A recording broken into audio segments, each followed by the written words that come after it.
کثرت اچانک آئے گی کہ بکری کا دودھ دونے والا بکری کا دودھ دو رہا ہے، کپڑا خریدنے والا کپڑا خرید رہا ہے، دکاندار کے پاس گیا کپڑا خرید رہا ہے، تھان دکھا رہا ہے دکاندار، اور دکاندار جو اس نے آپ کلر پسند کیا، یہ کلر کے 5 میٹر کاٹ، اس کے 10 میٹر، اس کے یہ، تو اس بات ہو گئی۔ اب جو ہے وہ دونوں بیٹھے بیٹھے باتیں کر رہے ہیں، اور وہ قینچی لینے گیا دکاندار، روایتوں میں آتا قینچی یوں رکھی اور کاٹنے کی تیاری میں، اور کاٹنا شروع بھی کیا، ابھی یہ قینچی آخر تک پہنچی نہیں ہے، قیامت آ جائے، دکان اس کی گرنی شروع ہو گئی، سامان جو ہے گرنا شروع ہوگا تھا، اس کے ہاتھ میں قینچی ہے، اس کے ہاتھ میں کپڑا ہے، کپڑا ایک طرف، قینچی ایک طرف، اور دوسرے تھان ایک طرف، یہ نکلیں گے باہر نکلیں گے تو لوگ جو مکان گر رہے، ارے کیا عورتیں باہر نکل رہی، بچے بھاگ رہے، یا ایھا الناس اتقوا ربکم ان زلزلۃ الساعۃ شیء عظیم، کہ قیامت کا زلزلہ یہ سخت زلزلہ ہے، بڑا، شیء عظیم کہا قرآن نے، شیء عظیم، قرآن شریف میں کوئی جملہ اللہ تعالیٰ کہے گا تو کوئی بہت بڑی چیز ہے اس کو کہے گا، تو قیامت کو اللہ کہتے ہیں شیء عظیم۔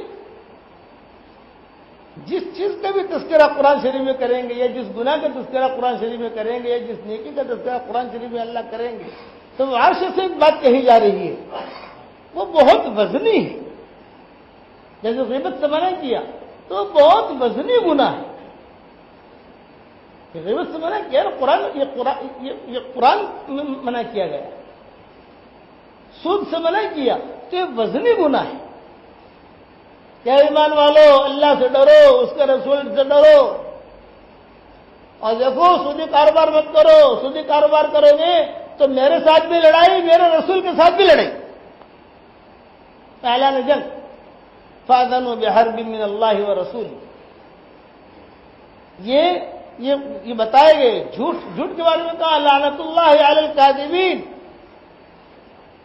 جھوٹوں پر جو ہے وہ اللہ کی لعنت ہے، اور سچوں کے ساتھ تو اللہ تعالیٰ خود کہہ دیتا ہے یا ایھا الذین آمنوا اتقوا اللہ وکونوا مع الصادقین، اے ایمان والو اللہ سے ڈرو اور سچوں کے ساتھ ہو جاؤ۔ تو علماء نے لکھا ہے کہ قیامت تک سچے زمین پر رہیں گے، قیامت تک سچے جو ہے وہ زمین پر رہیں گے، وکونوا مع الصادقین، کہ اللہ نے کہہ دیا سچوں کے ساتھ رہو، اس کا مطلب ہے سچوں کو ڈھونڈنا پڑے گا، کون ہے سچے، ان کے ساتھ ہو جاؤ۔ یہ ساری چیزیں قرآن حدیث کے اندر حضور صلی اللہ علیہ وسلم، یہ ساری چیزیں اللہ نے قرآن میں اتارا، پھر حضور صلی اللہ علیہ وسلم نے اس کی تشریح کی، آپ صلی اللہ علیہ وسلم نے اس کی تشریح کی، بعض جگہ وضاحت کے ساتھ تشریح کی، بعض جگہ پر جو ہے حضور صلی اللہ علیہ وسلم نے مبہم تشریح کی، پھر بعد کے جو علماء آئے جیسے صحابہ آئے تو ان لوگوں نے اپنے اعتبار سے تشریح کی، پھر اس کے بعد کے علماء انہوں نے اپنے اعتبار سے تشریح کی، قرآن حدیث کے اندر روشنی میں، اس طریقے سے یہ علم یہ مسائل جو ہے مستنبط ہوئے، اس لیے یہ بہت اچھا، قیامت سے پہلے چھوٹی چھوٹی قیامتیں آئیں گی جو دنیا میں بھی ہو رہی ہیں، یہ چھوٹے چھوٹے دجال، تو حضور صلی اللہ علیہ وسلم نے فرمایا بڑا دجال تو وہ ہے جو آئے گا، جس سے صحابہ مل کر آئے تھے، جو بڑا دجال ہے آنے والا ہے، صحابہ اس کی ملاقات کر کے آئے، حدیث شریف میں آتا ہے، تمیم داری وغیرہ یہ مل کر آئے ہیں اس کو، یہ حدیثوں میں اس کے قصے تفصیل سے آتے ہیں، ہم نے ہماری کتابوں میں کسی جگہ لکھے ہیں اس کے قصے کہ صحابہ مل کر آئے، اس سے بات بھی کی، حدیث شریف میں آتا ہے کہ صحابہ کی ایک جماعت یہ کشتی میں سفر کر رہے تھے، کسی ملک میں جانا تھا ان کو، چلنے جاتے وہ راستہ بھول گئے،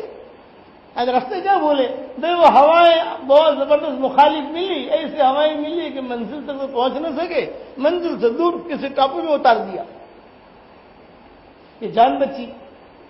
ٹاپو میں جو اترے تو ایک جانور تھا جو ان کے انتظار میں تھا، صحابہ گھبرائے، وہ عربی میں بات کر رہا تھا، اس نے کہا بھی میں یہاں آیا ہوں، ایک آدمی تمہارے انتظار میں ہے، تو کہاں ہے کہ بیڑی میں بندھا ہوا ہے، بیڑی میں بندھا ہوا ہے، میرے پیچھے پیچھے چلو. چنانچہ پیچھے پیچھے پیچھے گئے تو ایک آدمی بندھا ہوا. تو وہ آدمی نے کہا حضور صلی اللہ علیہ وسلم کو مدینہ منورہ کی ہجرت ہو گئی؟ ہاں ہو گئی. بدر کا قصہ ہو گیا؟ ہو گیا. فلاں قصہ ہو گیا؟ ہاں ہو گیا. پوچھتا گیا فلاں قصہ ہو گیا؟ ہو گیا. تو انہوں نے کہا کہ تو کون ہے؟ کہ میں دجال ہوں. میرا نکلنے کا وقت قریب آ گیا. کیوں اس وقت کہا؟